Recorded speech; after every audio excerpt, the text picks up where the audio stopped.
ಯಾದಗಿರಿ ಜಿಲ್ಲೆಯ ಶಹಾಪುರದಲ್ಲಿ ಉದ್ಯಮವಾಗುತ್ತಿರುವ ಕೋಚಿಂಗ್ ಸೆಂಟರ್ಗಳು. ಒಂದು ಕಾಲದಲ್ಲಿ ಉಪಾಧ್ಯಾಯರ ಮನೆಗಳಿಗೆ ಸೀಮಿತವಾಗಿದ್ದ ಟ್ಯೂಷನ್ ಈಗ ಒಂದು ಬೃಹತ್ ಉದ್ಯಮವಾಗಿದೆ. ಅನಧಿಕೃತವಾಗಿ ಟ್ಯೂಷನ್ ಕೋಚಿಂಗ್ ಕ್ಲಾಸ್ ಮಾಡುವ ಹಾವಳಿ ಹೆಚ್ಚಿದೆ.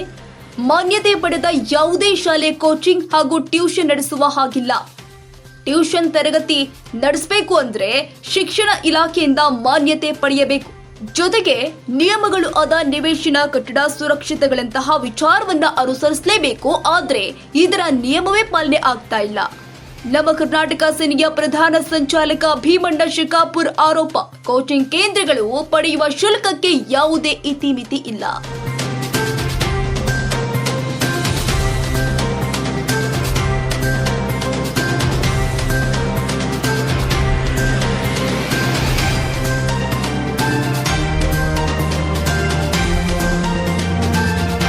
ಕೆಲವು ಕೋಚಿಂಗ್ ಕೇಂದ್ರಗಳು ರಸೀದಿಯನ್ನ ನೀಡೋದೇ ಇಲ್ಲ, ಇಡೀ ಮೊತ್ತವನ್ನ ನಗದು ರೂಪದಲ್ಲಿ ನೀಡಬೇಕು ಅಂತ ಷರತ್ತು ಕೂಡ ಕೆಲವು ಕೋಚಿಂಗ್ ಕೇಂದ್ರದಲ್ಲಿ ವಿಧಿಸಲಾಗುತ್ತೆ. ಶಿಕ್ಷಣ ಇಲಾಖೆಯಿಂದ ಕನ್ನಡ ಮಾಧ್ಯಮದ ಮಾನ್ಯತೆ ಪಡೆದು ಆಂಗ್ಲ ಮಾಧ್ಯಮ ನಡೆಸುವ ದಂಧೆ ನಡೀತಾ ಇದೆ. ಕೋಚಿಂಗ್ ನೀಡುವ ನೆಪದಲ್ಲಿ ಕೆಲವು ಕೇಂದ್ರಗಳು ಅನುಚಿತವಾಗಿ ವರ್ತಿಸ್ತಾ ಇದೆ. ಕೋಚಿಂಗ್ ಕೇಂದ್ರಗಳನ್ನ ನಿಯಂತ್ರಿಸಲು ಬಿಗಿಯಾದ ಕಾನೂನು ಇಲ್ಲದ ಕಾರಣ ಪಾಲಕರು ಹಣ ಕಳೆದುಕೊಳ್ತಿದ್ದಾರೆ.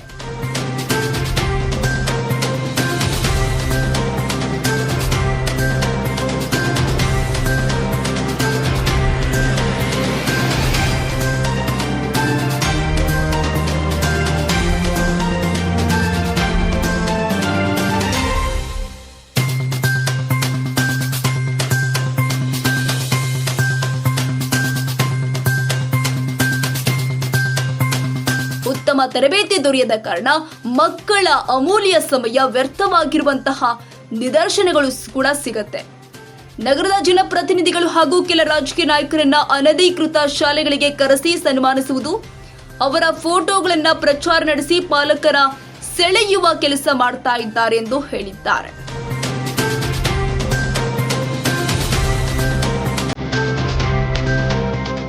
ಮಾರ್ಗದರ್ಶನ ಅಕಾಡೆಮಿ 2024-25ನೇ ಸಾಲಿನ ಪ್ರವೇಶಾತಿ ಪ್ರಾರಂಭವಾಗಿದೆ. ನಮ್ಮಲ್ಲಿ 8, 9, 10ನೇ ತರಗತಿಗಳು ಇದ್ದು ಸಿಬಿಎಸ್ಇ, ಐಸಿಎಸ್ಇ, ಎನ್ಟಿಎಸ್ಇ, ಕೆವಿಪಿವೈಗೆ ತರಗತಿಗಳು ಪ್ರಾರಂಭವಾಗಿದೆ. ಪ್ರಥಮ ಹಾಗೂ ದ್ವಿತೀಯ ಪಿಯುಸಿ ಇದ್ದು ಸೈನ್ಸ್ ಹಾಗೂ ಕಾಮರ್ಸ್ ಕೋರ್ಸ್ಗಳಿಗೆ ತರಗತಿಗಳ ಪ್ರವೇಶಾತಿ ಪ್ರಾರಂಭವಾಗಿದೆ. ಕೆಲವೇ ಸೀಟ್ಗಳು ಮಾತ್ರ ಲಭ್ಯವಿದ್ದು ಅತ್ಯಾಧುನಿಕ ಶಿಕ್ಷಣ, ಉತ್ತಮ ಶಿಕ್ಷಕರು, ಉತ್ತಮ ಕೊಠಡಿಗಳು ಇದ್ದು 100ಕ್ಕೆ 100ರಷ್ಟು ಫಲಿತಾಂಶ ನೀಡಲಾಗುತ್ತಿದೆ.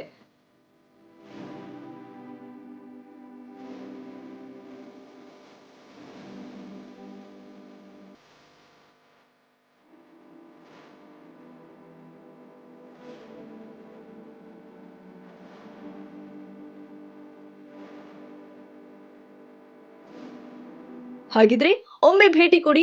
ಮಾರ್ಗದರ್ಶನ academy, first cross, royal mart ಎದುರುಗಡೆ, ವಿಡಿಯೋ ಸ್ಟಾಫ್ ಹತ್ತಿರ, ಹೆಸರುಘಟ್ಟ ಮುಖ್ಯ ರಸ್ತೆ, ಬೆಂಗಳೂರು 560073. ಹೆಚ್ಚಿನ ಮಾಹಿತಿಗಾಗಿ ಸಂಪರ್ಕಿಸಿ 9035734764 ಹಾಗೂ 7411250794 ಮತ್ತು 9591245693.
ನಮಸ್ಕಾರ. ನಾನು ಭೀಮಣ್ಣ ಶಾಖಾಪುರ ನಮ್ಮ ಕರ್ನಾಟಕ ಸೇನೆ ರಾಜ್ಯ ಪ್ರಧಾನ ಸಂಚಾಲಕರು ಮಾತಾಡೋದು. ಇವತ್ತೇನು ಶಹಾಪುರ ತಾಲೂಕಿನಾದ್ಯಂತ ಅನಧಿಕೃತವಾಗಿ ಅಕ್ರಮವಾಗಿ ಕೋಚಿಂಗ್ ಸೆಂಟರ್ಗಳನ್ನು ನಾಯಿಕೊಡೆಗಳಂತ ತಲೆ ಎತ್ತಿವೆ.